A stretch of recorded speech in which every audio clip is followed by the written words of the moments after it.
Rivage de la colère, c'est une histoire de révolte, c'est une histoire d'exil forcé, c'est l'histoire d'une déportation récente que personne ne connaît ou presque parce qu'elle a été étouffée par le pouvoir colonial. Tout ça se passe dans l'océan Indien, entre l'île Maurice et l'archipel des Chagos, qui se situe au sud des Maldives et qui était rattaché à l'île Maurice. Il se trouve qu'à la fin des années 60, lorsque Maurice a accédé à l'indépendance, eh bien cet archipel est resté dans l'escarcelle des Britanniques pour une raison politique et stratégique, puisque ces derniers ont choisi de louer en fait, l'île principale de l'archipel aux Américains, leurs alliés, pour qu'ils y montent une base militaire.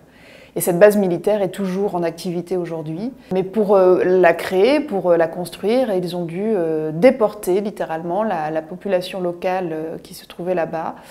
Et c'est l'histoire d'un combat, c'est l'histoire de ces gens, les Chagossiens, qui luttent pour leurs droits, qui luttent pour leur dignité depuis plus de 50 ans, qui n'ont pas baissé les bras malgré les difficultés, les épreuves successives, et qui le font parce qu'ils ont aussi une certaine idée de la dignité humaine. Voilà, donc c'est l'histoire vraie, méconnue, mais pourtant actuelle, d'une lutte qui nous regarde tous, nous autres êtres humains. Voilà.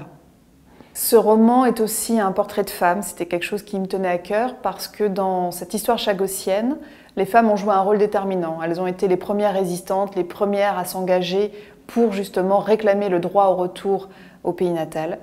Et j'ai imaginé une jeune femme qui s'appelle Marie-Pierre Ladouceur. Ladouceur étant un nom que j'ai trouvé dans les registres chagossiens, créoles, c'est un véritable nom de là-bas. Et elle va devenir l'incarnation en fait d'un peuple, d'une île et d'une voix pour la justice.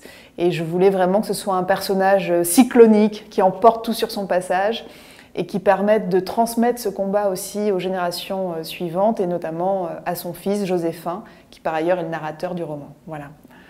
Ce livre, c'est vraiment une histoire à plusieurs strates. Elle me vient de ma mère avant tout, qui est donc mauricienne d'origine, qui elle-même a fui l'île Maurice en 1968, année de l'indépendance, qui correspond par ailleurs à l'année de l'exil forcé des Chagossiens.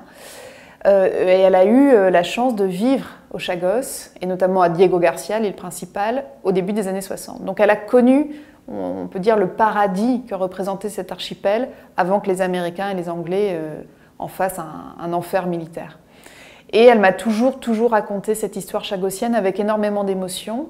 Et petite fille, je me souviens encore de ce regard qui s'était mis à briller, mais briller d'une lumière différente d'ordinaire, une lumière chargée de colère, voilà, chargée de révolte. Et en tant que petite fille, j'avais véritablement été imprégnée par cette colère maternelle.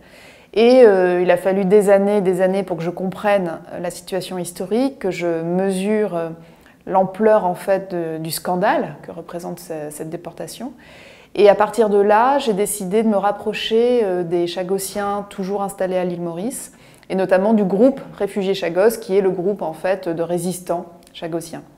Et je me suis nourrie en fait d'une matière personnelle, familiale, d'une matière officielle, et puis de ces échanges évidemment avec les Chagossiens, pour après pouvoir écrire un roman. Mais c'est tout l'enjeu aussi de l'écriture romanesque, c'est qu'à un moment donné, il faut accepter d'oublier cette documentation.